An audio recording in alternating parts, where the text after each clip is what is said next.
सज्जनाचे नावे घेता सज्जनाची नावे. सज्जनाचं नाव घेतल्यावर देवाचं नाव घेतल्यावर जेवढं फळ मिळतं तेवढं तुम्हाला पुण्यवंत व्हायचंय ना, मग काहीच करायचं नाही, पुण्यवंत व्हावे. घेता सज्जनाची नावे.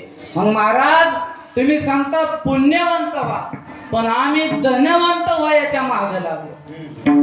रात्रून द्या कशाची पळापळी चालू, धनवंत. मग तुम्ही म्हणता पुण्यवंत व्हा, मग धनवंत होऊच नाही का? धनवंत व्हा. कारण साधूची लंगोटी सुद्धा धनवंताचे, गृहस्थाश्रमाच्या माणसाची. सगळे जर साधू झाले, सगळे संन्यासी झाले, खायचं काय? जरी झालासी संन्यासी माझ्या नसी तोंडवासी, माझ्या नसी तोंडवासी, माझ्या नसी तोंडवासी.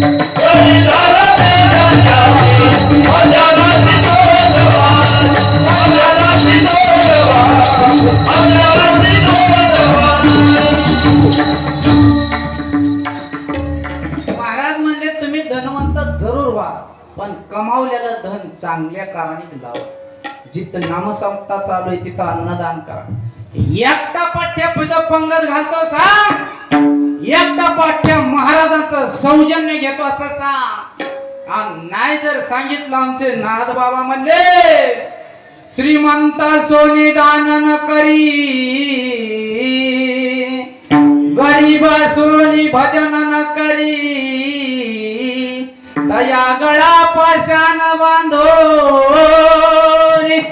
समुद्र जाण बुडवावे.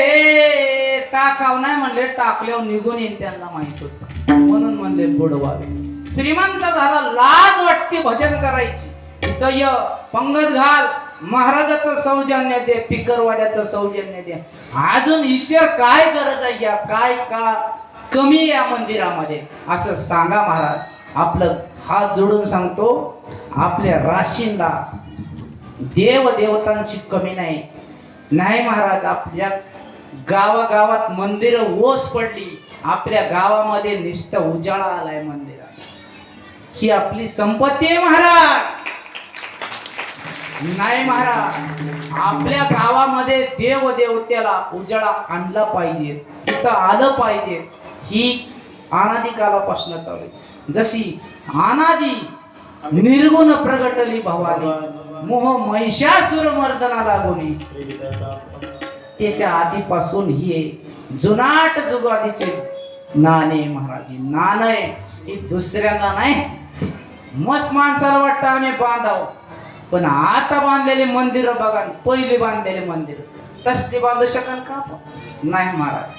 महाराज धनवंत व्हा तुम्ही, कारण जगात मान्यता आहे त्याला. धनवंताला धनवंता